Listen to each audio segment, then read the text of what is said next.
ئەمما گوێ بگرین لە کەسانێک کە حزبین یان مبتەدیعن، بێگومان برای بەڕێزم دین بۆ مرۆڤ لە هەموو شتێک گرنگترە، لە هەموو شتێک مبارەکترە، لە هەموو شتێک یعنی بەنرخترە.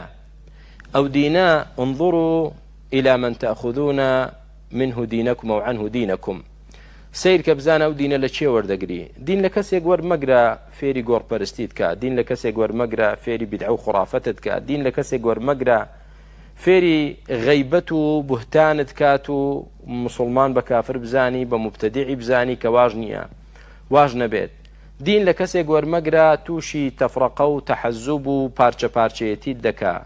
دین لە کەسێک وەرمەگرە کە بەڕاو بۆ چوونی خۆی پێمان وایە شتت بۆ لێک بداتەوە. دین لە کەسێک وەربگرە کە دەست بە دینی خواوە دەگرێ وەکو خۆی.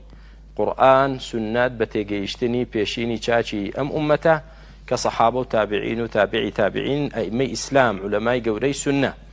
گوێ لەوانە بگرە، لەگەڵ ئەوانەدا بنیشە، هاوڵێتی ئەو جۆرە کەسانە بکە. ئەمما کەسانێک کە ڕاو بۆ چوونی خۆیان تێکەڵ بە دین کردووە، نەخێرنە وەڵا براکەی من، لاڕێت دەکەن، گومڕات دەکەن، تووشی هەڵەت دەکەن و سنەتت لێ دەکەن بە بیدعە و بیدعەتت لێ دەکەن بە سنە، یا شرکت لێ دەکەن بە تەوحید، تەوحید لێ دەکەن بە شرک، یاخود یعنی تەزکیەت لێ دەکەن بە یعنی کارێکی خراپ و غەیبەت و بوهتان و قیل و قالت لێ دەکەن بە دین، لێ دەکەن بە منهج. جا بۆیە براکەم ئەوەی کە بانگی کردی بە ناوی زانا و علم و داعوە و بانگەوازیە و بانگی کردی بۆ گۆڕپەرستی وریای بە.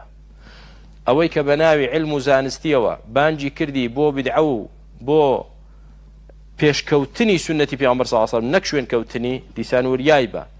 ئەوەی بانگی کردی بۆ بە کافردانانی مسلمانان و خوێن حەڵالکردنیان وریای بە، خۆتی لێ بپارێزە.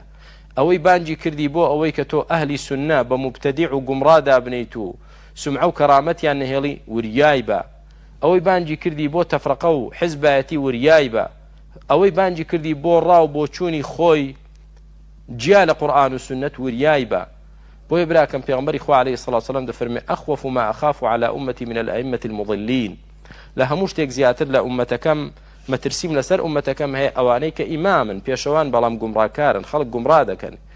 یەکێ بەرەو شرکت دەبا بە ناوی مامۆستایی و مەلایەتیەوە، وات لێ دەکات تۆ بچی بە دەوری قەبرێکا بسوڕێتەوە و سوزدەی بۆ بەریت و داوای لێ بکەیت. یەکێشتر بە مێزەرێکەوە بانگت دەکا بۆی بیدعە بکەی، شتێ بکەی کە پێغەمبەری خوا نەیکردووە عەلەیهی سەڵات وسەلام و سەلەفی صالح نەیان کردووە. یەکێ بانگت دەکا کە تۆ مسلمان بە کافر بزانی، یەکێ بانگت دەکا کە دوعاتی ئەهلی سنە بە مبتەدیع بزانی، یەکێ بانگت دەکات تەفرەقە و حیزبایەت دروستکەی. دوورکەوە لەیان لە هەر هەمووی.